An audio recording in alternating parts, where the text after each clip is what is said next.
Ako'y naririto. Kahit pa magdilim ang araw o maglayag ang mga alon ng buhay mo sa kawalan, naririto ako. Matatag, buo, isang kanlungan sa gitna ng unos, isang yakap sa gitna ng takot. Saan ka man dalhin ng iyong mga paa, kung saan ka man magpasiyang tumigil o maglakbay, di kita pipigilan, mahal. Hahayaan kong ikaw ay maglayag, sapagkat alam kong kailangan mong hanapin ang sarili mong kapayapaan. Ngunit sa iyong pag-uwi, narito pa rin ako, hindi nagbago, hindi naglaho. Isang ilaw na palaging nagniningning, isang tahanan na bukas ang pintuan sa oras ng iyong pangangailangan.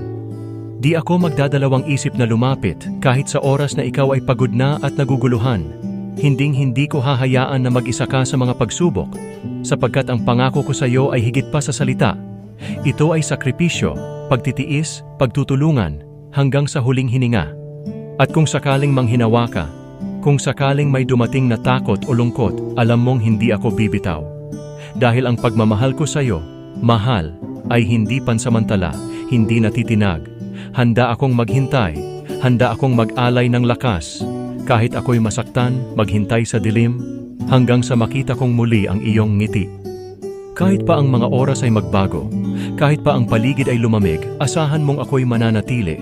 Isang matatag na kalasag, isang mainit na yakap sa panahon ng takot at pag-aalinlangan.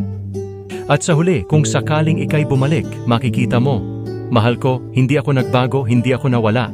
Nandito pa rin ako, handa kang saluhin, hanggang sa huling sandali, hanggang sa huling tibok ng ating mga puso.